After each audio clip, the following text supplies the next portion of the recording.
Welcome to another episode of Heart to Heart. Today, I have the privilege of speaking with Vinita Kamte. To the Last Bullet is Vinita's ode to her husband Ashok, who tragically lost his life serving the people of Mumbai in the 26/11 terror attacks. I don't think there is anyone that would have wanted to write this book, not even Vinita Kamte. The indescribable shock a family faces when something of this magnitude hits is life altering, to say the least. And to then find that the press and the Ram Pradhan Committee report issued by the state government reported that Ashok and his fellow officers acted in haste, resulting in the loss of the officers' lives, could have been debilitating. However, in an inspiring display of devotion, Vinita invoked the RTI Act in search of the truth about what really happened in the final hours of her husband's life. For someone who is very private, her search for answers brought her into the public eye in a big way and brought attention to the accountability of those in power. Vinita, I thank you for coming on the podcast today and sharing your life with us. I know this hasn't been easy for you. Thank you so much for having me. Yeah, Amit, thanks. Vinita, tell me about yourself and your life before marriage, your childhood. What were those years like? Upbringing, we had a very carefree and a very chilled out life. I remember my father really working hard. He used to be in the office till 3 and 4 in the morning, and my mother managed the house beautifully. And yeah, it was like there were no worries at all. We were really like in an atmosphere where we were encouraged to do everything. I mean, to study, to play games, to participate in all different activities. So it was really nice with no worries at all. Right. I remember when we were talking a few minutes earlier, you'd mentioned that, your father came from a more traditional background, but he really encouraged you and your sisters to live this life of, empowerment and sort of empowered you in all ways possible. Is there something about that you wanted to share with us? So my father's father was actually a municipal commissioner in Baroda state. And then they again shifted back to Maharashtra, and they had a house in a place in Karad and landed properties there. And my father decided to do his law. He studied in Ferguson College, then he did his law. And then he started practice. Though the family background, my grandparents were a little traditional, my father was very different, surprisingly. He never sort of made us believe that we were like daughters and we didn't have a brother, or, he didn't have a son. We were encouraged to study. We were encouraged to drive. When we started to learn to drive, he said, no, you have to know how to change the tire in case you're stranded somewhere in the middle of the road. So he taught us even how to change the tire. And he was very encouraging. In fact, my eldest sister, we all did law. He encouraged my mother after 14 years of marriage to do law. She stood second in the university. And my elder sister then got into politics by accident. And he encouraged her to get into politics. My other sister, my twin sister, is a High Court judge now. And so he encouraged all three of us. I was the only one who didn't want to practice. I did try my hand at practice, but I was very happy being a homemaker after marriage. And he every time kept telling me, no, you need to at least go teach in colleges, whatever salary you get, I'll give you double or three times that. But he couldn't ever get me to do that. But yeah, he was very encouraging. And I remember we went to England for my twin sister studied at Cambridge. She did her master's from there. And she said, it'll be nice if you get your driving license and drive in the UK. So my mother and me, we took our driving license, and everybody, my uncle and all, was so worried. They say, people are going to come here and drive in UK. I mean, what's wrong with you all? It's not like India. And my father was, it's okay, drive, I'm there, all. And my mother drove for some distance from London to a little outskirts, and then they gave me the wheel to drive. And then after that, I drove all the way to Scotland and back, So he was very, very encouraging. So it was nice to be, brought up in a house where we were encouraged to do everything. That it's lovely. And I loved what you said, that it was not that your father wanted you and your sisters to be like boys, but he wanted girls who are empowered and to feel that they have that self-confidence. I think that's an amazing mindset. It's a very progressive mindset, and I think it's very refreshing. I mean, I don't know. I've heard this, that a daughter is a daughter all her life, and a son is a son until he gets married. So, considering that you have two sisters, uh, of course, your sons are very young, but any thoughts on this? Actually, we haven't really given it a thought because, I mean, yeah, if you look at it, I mean, we're always there for our parents. Like my mother lives on her own, she's 86. And yeah, we are all there for her whenever she just calls us. So whenever I'm in Pune, I spend my evenings with her. And we all make that effort. And I don't know what the difference would be if I had a brother. I don't know really. But yeah, I can see that we all really make time for did make time for my father and now for my mother. I don't think anything could have prepared one for the violence and horror of 26/11. I remember being glued to the television as the events unfolded, watching in shock and thinking about the despair and helplessness of the ones that were held hostage at that time and their families. And on the other hand, then I saw these brave men and women from the forces going into that situation head on.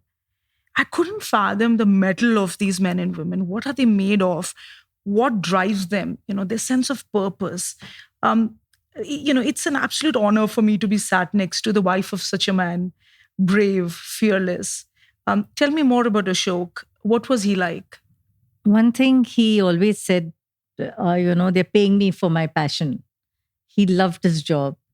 And I was always proud of the fact that he was always in the forefront. He would never shirk from his responsibility.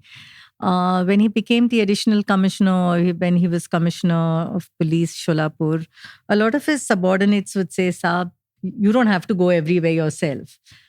And but I could see that most of the times the officers are scared of the repercussions if they beat up someone. There's human rights, there's something. There was something about him, he just wasn't scared.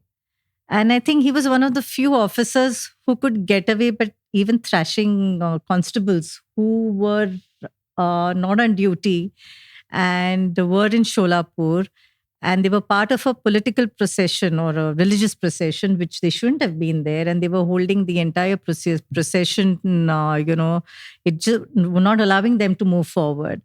So I remember him. I was there that weekend in Sholapur, and he told the inspector that why is it not moving ahead? So they couldn't convince those two guys. So then he sent the DCP, then somebody else. Finally, he went himself. He got hold of both the constables. He took them to the police station and thrashed the shit out of them. And he just wasn't scared. Like he believed that what I'm doing is right. So I'll bear the consequences. And I love that fact that he wasn't scared. He wasn't scared of being transferred. He wasn't scared. And I supported him completely on that because you can't live, if you believe that you're doing something right, then there's nothing to be scared of. And when he beat up this MLA also from Sholapur, I remember that night I had just spoken to him and, he said, okay, I'm going to sleep at 10:30. And then in the morning, the TV news started coming that he'd beaten up a politician. I said, but I just said good night to him at 10:30. What happened after that? So I called up the constable and he said, Saab, so rahe. So I said, wake him up. There is the TV news, the channels are running news that he's beaten up the politician. So then when I spoke to him, he said, yeah, so we broke the law. So I beat him up. I mean, he tried to hold on to my collar. So I beat him up.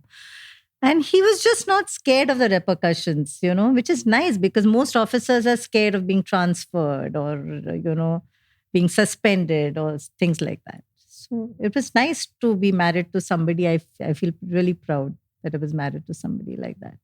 How did you both meet? What drew you to him?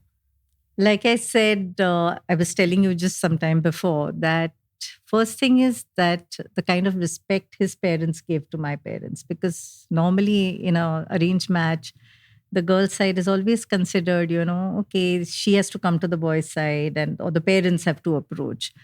And what I liked about Ashok's dad was he told my parents, no, I don't believe in this.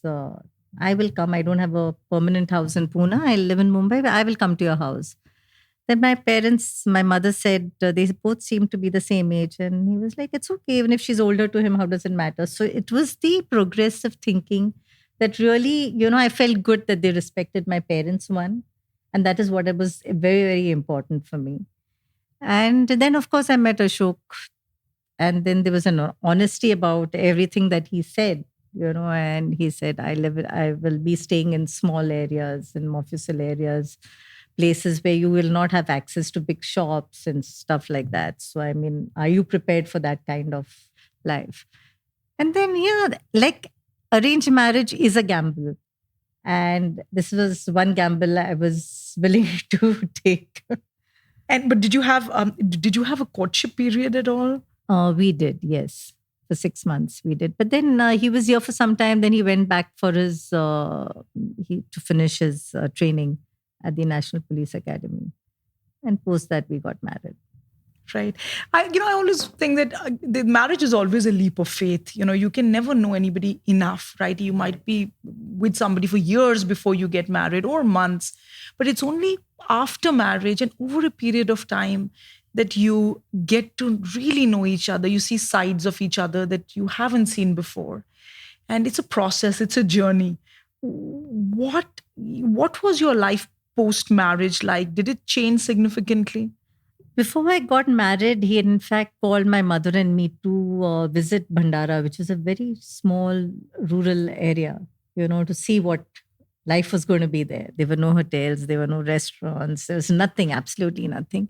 It was an Naxalite area. And I remember seeing the house where we would be staying. And so it was a drastic change. I mean, I never imagined myself to be going to these small places, because you always think you're going to move from one city to another city. But when you love somebody, I guess you're willing to you change those perceptions and willing to go to the places. And then, it was an Naxalite area. I remember I'm a person who comes from a very big family. Ashok also did. But then I loved having people over, and he was like, you need people all the time. I said, yeah, that's the way I've been brought up, And he was somebody who would, with my in-laws also, we had to tell them like we are coming, and then, inform them we are coming and go in our house. It was like an open house. Anybody could come anytime. So he changed a lot, to adjust. And he realized people come not for the food or anything. It's just that you enjoy company. And then, he changed a lot. In our family, we can sit and chat till 12 and 3 in the morning. So he would sit with us, have his dinner, and then say goodnight and say, you guys can continue. So he didn't make a lot of adjustments, and he loved having people over. Lovely. And I think that's really what true partnership is all about, right? Both people take steps towards each other and embrace each other, and whatever people bring with that, right? In fact, I remember when we got married, my aunt came to stay with us, and she couldn't speak English, and Ashok couldn't speak Marathi. So I was so worried. I was, how are they going to converse with each other, and whether she'll feel uncomfortable, what if he doesn't speak to her. And he was super nice to her. He made all the effort to talk in, his broken Marathi. And that really made me feel so nice. I mean, that, he's taking so much effort, So I think those are small gestures that you show that make you feel that, he's the right person, I mean... and one of many reasons to fall in love with and I couldn't cook. I learned to cook in Bhandara. And I remember chapatis is something I still can't cook. So I would call the chapatis from the mess, and I would, if the cook didn't come, of course, we had a cook. But then I would cook the veggies, but the chapatis would always come from the police mess. But he would never complain. He was like, Ashok, I believe, was selected for the Internal Revenue Service, but he chose the police service given his love of the uniform and what it stood for.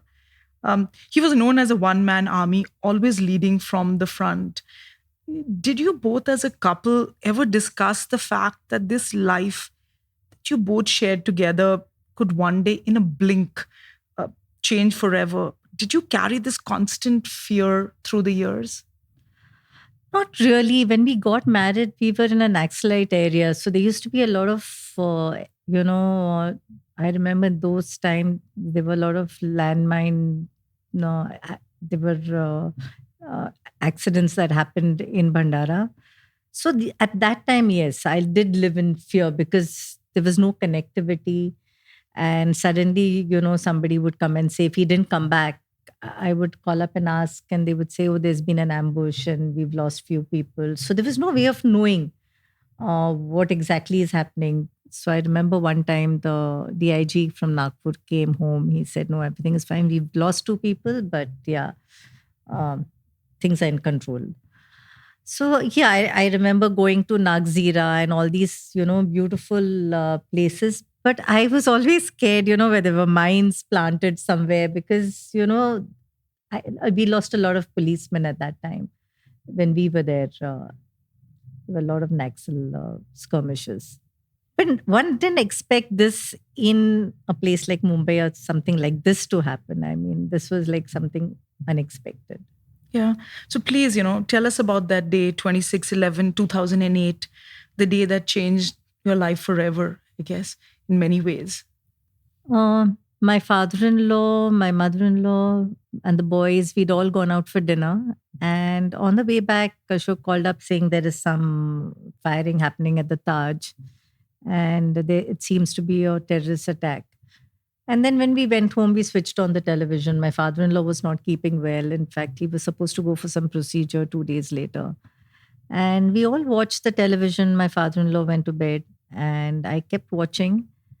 And I didn't want to disturb him because, they were busy with the phone calls and everything.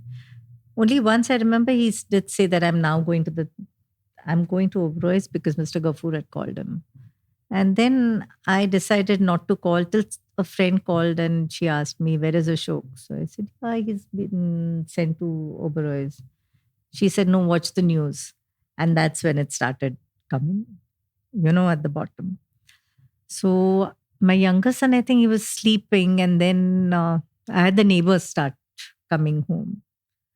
So that's when it really hit me that, something has happened. But, with somebody sick at home, Ashok's parents were divorced. So his mother lived in Delhi and 2 boys here. So it was very difficult to sort of, I had to be strong because they were just looking at me every time. So yeah, that news, I kept thinking, yeah, there's some hope. But then when all 3 names, kept flashing, Mr. Karkare's, Ashok's and Salaskar's, I knew it was like, it has to be true. I was at dinner with the family last night, a family that knows you well. And I believe, like you said, the first time you heard about Ashok having fallen was on television, just like the rest of us.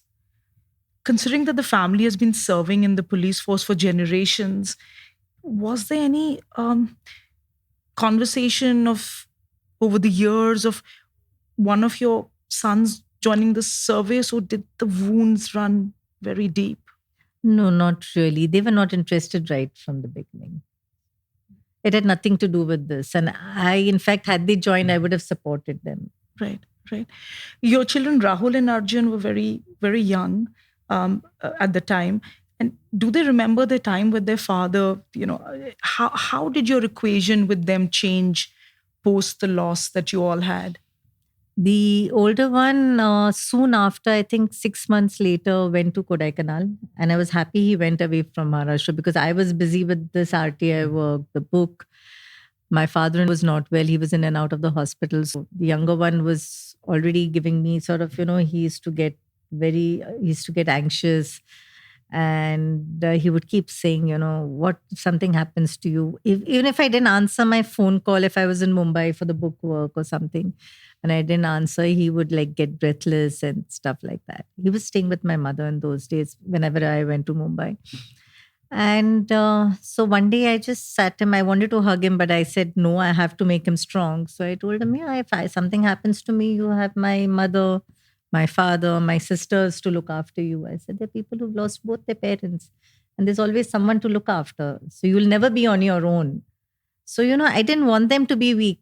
I didn't want him to be. I mean, he was the only one who was with me for the longest time, like 4 years. Rahul had gone to boarding. So I didn't want him to get this anxiety, if I didn't answer my calls, or to feel that what happens if something happens to me. You've got to be strong in life. These kind of, things happen. And if I'm not strong and I don't teach them to be strong, they have a life ahead of them. So the younger one spent more time, so I could, sort of, make him strong. And then after, I think, 5 years, my older one came back to Bombay, and then he went to Xavier's. He stayed with my sister. Then when I stayed with him, I spent more time with him. But we don't really talk so much, honestly speaking. My younger one is able to speak a lot more about Ashok. My older one and me, I don't know, somehow we are not able to. Do you think speak it's so much. because he went away very you said 6 months after his dad passing? Do you think in some ways that the healing was very different, or has not happened for him the way it did for your younger one, because you were still there and he got that support, and he and you could talk about it, he knew he'll be understood, whereas the older one might not have felt understood talking about it with his friends or peers? One thing, I was happy that he was away from Maharashtra in an atmosphere where he had no access to the media or to the newspapers. Because what I went through, my younger one saw me go through a lot with the media reporting, or, there were so many things happening in the house every single day. It was like talking to the journalists and getting upset over something that they were writing, or, a lot of things. So in a way, he grew up in an atmosphere where there were a lot of games, and fortunately for him, he had his dorm parents who was Ashok's sports teacher. So they looked after him really, really well. So I think what happened, it was good that he went away from here. Right. There is a lot of angst, anguish, which is reflected on your book. Do you think as a country we let him down? I wouldn't say as a country. I think it's the force that let him down. All three of us wanted was that the Mumbai police should put the record straight. It was not our job to do it. And there was a narrative that they were giving to the press, and the press, without even finding the truth, were printing it. And I remember in those days, there was a series that was coming, in one of the top newspapers, that, every day, that now next day it was going to be Mr. Karkare walks into a dark alley. And I didn't know what was coming, because the earlier day, whatever news was printed was all rubbish. So I called one of the journalists and I told her, I said, she said, okay, you talk to the topmost person in Delhi. So I spoke to him and he said, okay, tell me what is wrong. I said, well, all the other facts are wrong, but even the basic fact that where we stayed in Chembur and not in Baikala. So then I spoke to the Delhi editor, then he put me on back to the Mumbai editor. And then he argues with me, but you stayed in Baikala. I said, yeah, in 2000. I should know better where we stayed. So, it was like, I said, you guys are printing rubbish. Millions are reading in the newspaper and going to believe your story. I said, I have documents to prove what you're saying is wrong. But, it was like very difficult time, because most of the media was writing a narrative that the Mumbai police was giving. And all that I kept telling Mr. Ghafoor at that time also, and the additional CP, that it is your job to, tell the truth. It's not my job to find out. And, correct. That is, you owe it to your men. I said, today, all of you all are sitting in your chair is because they've paid with their lives. I said, and I think you're not being fair to them. And I think people have been really, really nice to us. People were very kind, very supportive. So I don't think as a nation anybody let us down. It was our own force that let us down. I have a feeling that they did commit some mistakes, maybe not intentionally, but in the process to hide the mistakes that they made. They didn't realize that they are trying to put the blame on somebody who's not able to answer for themselves or to, explain themselves. And I remember in hindsight that the women, the officers' wives who came from Mumbai police. One of them said, "Oh, don't believe, if the DG office, all the ladies come and tell you that Mumbai police made mistakes." I was in no position to understand what they meant. It was later on that it hit me that it was a husband who was holding the, control room reins with him. And yeah, when the lies started, that's when they refused to tell us the truth. I remember Mr. Gafoor sending one of the officers and saying it was Ashok's weapon that injured Kasab. So I said, but why is it not being showed? If it's not him, it's okay. But I mean, the truth should come, what happened in the lane. They refused to. And I said, the media also, it was like constantly three officers together. What about the three joint CPs who were sitting in the control room together at the same time?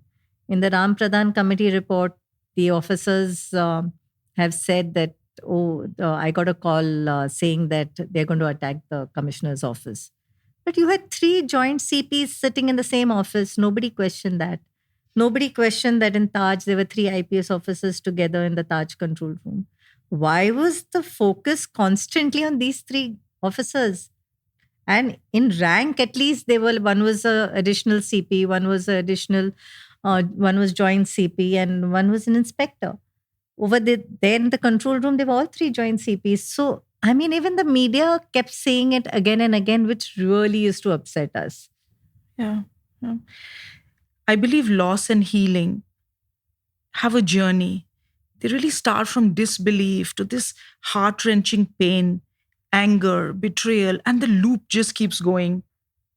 Do share with us what your journey was like after losing your husband, Ashok. Honestly, if I had tears in my eyes or anything, my boys would just keep looking at me. So that was one thing I just couldn't get myself for them to watch me in that state. Because they were equally helpless and they were really, really young. And there were comments from politicians who came home that they were not well prepared. And, there were a lot of loose comments that were made. And Ashok was the only one, the person from the Mumbai police who had an AK-47, who was very apt, very good with his weapons. He was carrying tear gas shells because he was supposed to go to a Trident. And so I didn't like that kind of statement. And he was somebody who always spoke on the wireless set. And even before leaving, I, then managed to get through. I was lucky that one constable came and gave me these conversations. And I realized that he had given, instructions in his area. He had vital installations in his area. And for all of them to be protected, and he had sent cops there. And so, it surprised me that there was not a single conversation on the wireless set after he reached here. And with the children looking at me, these kind of comments, I had no choice but to be strong if I had to find out the truth. I mean, I had no time to grieve, honestly speaking. It was like just if I was not strong enough, I wouldn't have been able to, get there to write the book. So writing the book also was a very cathartic experience for me. Today, I'm at peace with myself that I've done what I could do best. The matter was with RTI. We won the matter. The RTI commissioner held that, yes, the logs were fudged. It's been more than a decade. Do you feel like you have healed? No, honestly, I keep myself so busy. I do farming. I do a lot of things. Sometimes work. There's so many obstacles in my work and things don't happen. And I always say maybe that's God's way of, creating these obstacles because maybe he thinks you don't need that time where, to myself. Because I remember I went to one of these elderly ladies in our society and she had this Guru Vani that plays in the Golden Temple. And that music was playing and I was just crying. I mean, there was no reason, there was no conversation. So sometimes I feel, it's nice that I'm busy. And I never complain about the obstacles in my life because I just feel maybe it's God's way of keeping my mind busy. You know, I mean, moving on means different things for different people. Uh, what does it mean for you? How have you changed over the years? I don't know whether I've changed. I think I've just kept myself busy with things I love doing. Um, a lot of my time went on looking after my in-laws, the kids. It's now that I'm giving time to myself and my health. I love farming, so that was one thing. Whenever I would get stressed, that was my stress buster. I would drive from Mumbai to Talegaon in the morning, go back, reach back in the night at 10:30, 11, take the boys for a movie after that. So, I devised methods to keep myself really busy and do things which I enjoy. I've had my share of losing loved ones, and so often I've got this stab in the heart thinking how things would have been if the person was there, about the bond that my kids will never have, or the weight that my parents carry of having seen their child go before them. Tell us about your husband's parents and their life after they lost their son, and what did that do to your relationship with them? I think my mother in law completely gave up because she's very fond of my husband. And she would not make much conversation. She was completely heartbroken. And yeah, I mean, I could see she just, you know, couldn't deal with it. Same with my father-in-law. He became a loner. He was such a outgoing person, but suddenly he withdrew into a shell. And yeah, I shared very good equations with them even before, I mean, when we were married. And post marriage, also, my father-in-law doted on me. I mean, I looked after him. Even my mother-in-law lived in Delhi, and I would go as often as I could. Whenever she was unwell, I would be there for her. But she was a very strong woman, and she would always tell me, "No, you look after your children. I'm okay. You look after your children." I learned a lot from her. She never expected me that I should be there. Whatever time I spent, I could see while there were later part of the years, she would probably feel, and she refused to come and stay with any one of us. She lived on her own terms in her own house in Delhi. Yeah, I saw her. She was completely devastated. Same with my father in law. And he also would say, "No, don't trouble her. She's got two kids to manage. Don't tell her I'm not well. She'll come rushing back." And yeah, they were extremely, extremely supportive. I had a very nice relationship with them. With time, our definition of happiness and the things that we do that make us happy, they change. What makes you happy today? What makes me happy? Yeah, I keep myself, I am a very house proud person. Uh, I love I mean, I've got this farm where I do homestead farming. I grow vegetables, I have fruit trees, I make wine. So, yeah, I do small things that make me happy. I'm very happy with these things.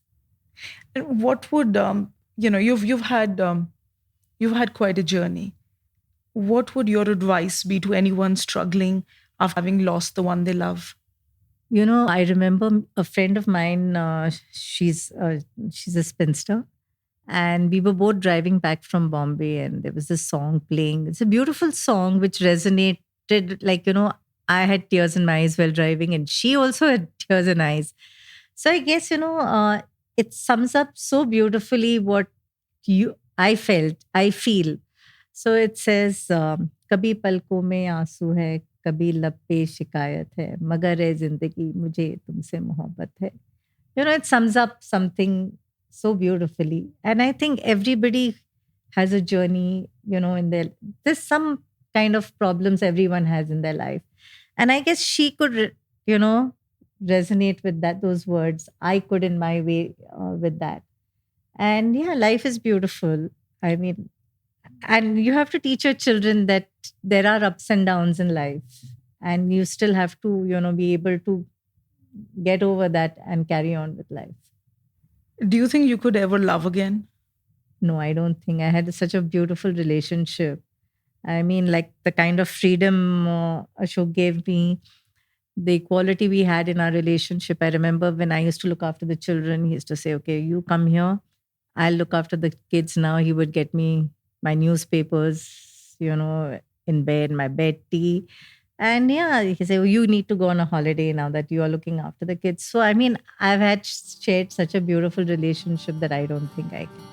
Vinita, your courage is incredible and your resilience is something I think our listeners will remain in awe of. Thank you for showing us the power of love, even amidst great turmoil.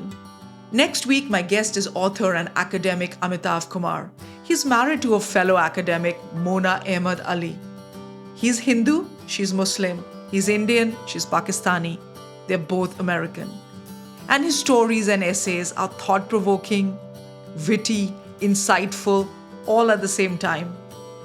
I hope to see you next week. Till then, take care.